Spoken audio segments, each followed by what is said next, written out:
Hi everyone, welcome to the class. Today we will discuss history chapter India after independence, topics planning for development, India the nation 60 years on. Children, please take page number 168. Now in this topic we are going to discuss about what were the main objectives of the new nation. What were the plans done by the Planning Commission for economic development of our country. Earlier, as you know, it was mainly an agriculture based. So what were the developments made by the government? So here first one is a mixed economy pattern was formed by the Planning Commission. That means both state and private sector as participants. Okay, so we are going to study of the topic. Children, page number 168. The main objectives of the new nation was to lift the India out of poverty and building a modern technical and industrial base were among the major objectives of the new nation. For this, in 1950, the Planning Commission has built up to design and execute policies of economic development. For this, an agreement was done, that is a mixed economy, in that both state and private sector would play an important and complementary role in increasing production and generating jobs. So as you know, there are government offices as well as private sector. You can see private institutions that both of them play very important role for the economic development. Here how to achieve a balance between the different regions and state was also defined by the Planning Commission. So please underline the first page, page number 168, first paragraph. Lifting India out of poverty and building modern and technical industrial base were among the main objectives of the new nation. Second point, in 1950, the Planning Commission was developed, underline. Then there was an agreement for mixed economy where both state and private sector would play an important role. In the next paragraph, you can see in 1956, the second 5-year plan was also formulated. Here, they give more preferences for heavy industries such as steel and on building large dams. These sectors would be under the control of the state. So here there was some people were against this, that they avoided the agricultural field. Cultivation regions were being avoided. So that was a problem, means there was criticism against that. Some felt that it had put inadequate emphasis on agriculture. Others argued that it had neglected primary education. Still others believed that it had not taken account of environmental implications of economic policies. And here Mahatma Gandhi's follower Meera Ben wrote in 1949, "Science and machinery may get huge returns for a time, but ultimately it will come desolation. We have got to study nature's balance and develop our lives within her laws if we are to survive as a physically healthy and morally decent species." So that means we have to give an equal balance of both the industry, that technical region as well as the natures like agriculture. All this has also to be taken care of. So children, please underline the points. In 1956, the second 5-year plan was formulated. The plan focused on the development of heavy industries such as steel and the building of large dams. These sectors would be under the control of state. Now, in the next page, you can see there were critics against second 5-year plan.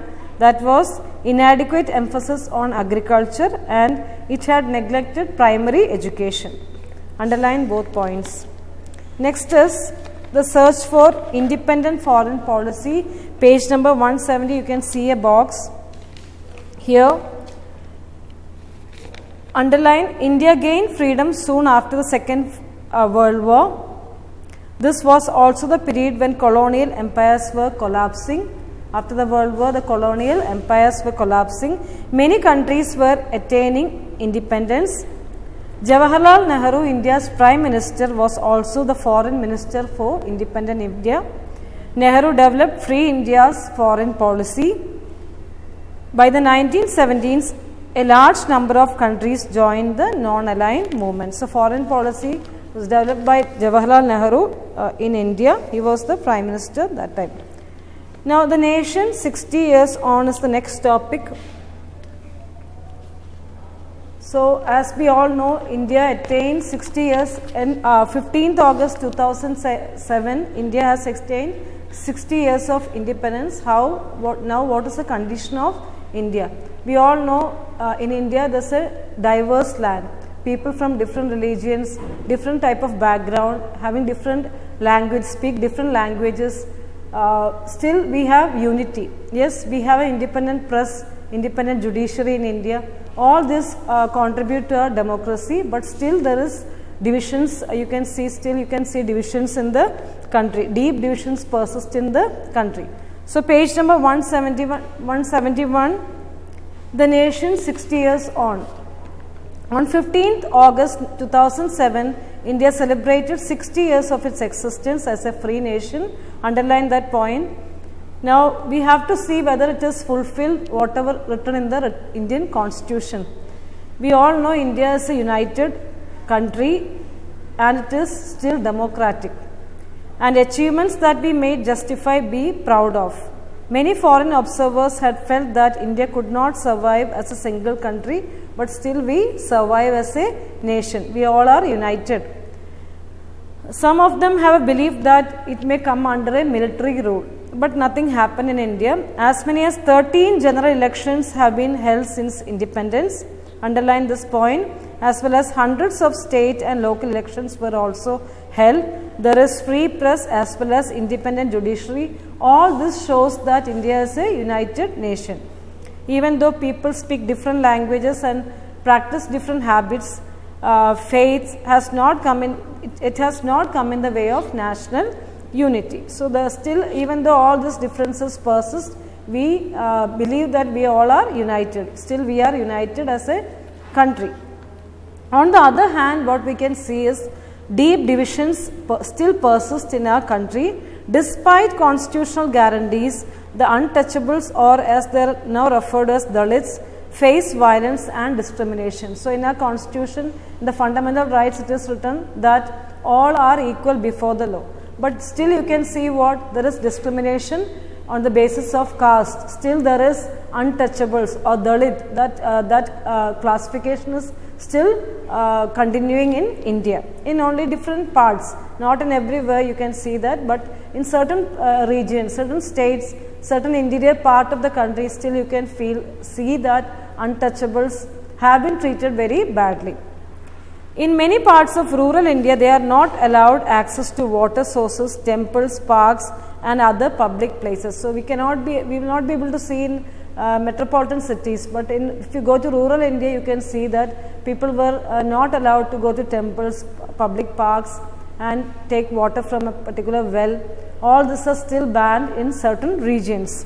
And despite the secular ideals enshrined in the constitution, there have been clashes between different religious groups in many states. So, in the secular country means what? People are free to worship whatever God they want to, but still you can see that religious clashes occurs in different parts of the country.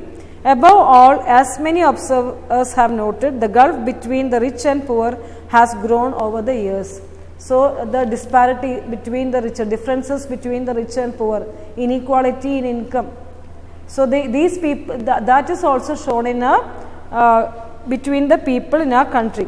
Some parts of India and some groups of Indians have benefited a great deal from economic development. They live in large houses and dine in expensive restaurants, send their children to expensive private schools and take expensive foreign holidays.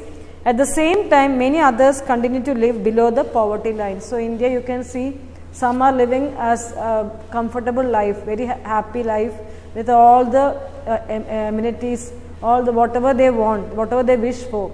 And at the same time, very poor people also be seen in our country. If you go to metro cities like Mumbai, Calcutta, Chennai, you can see people are living in slums. Still they are living on roadsides. The hawkers, they come from other part of the country for a work, for a job, and they sleep on the pavements that you can see in a metropolitan cities if you go. Housed in urban slums or living in the remote villages on lands that yield little, they cannot afford to send their children to school. So still there are conditions such as their children are not sent to school just because they don't have enough transportation, they don't have enough money to send their children to school.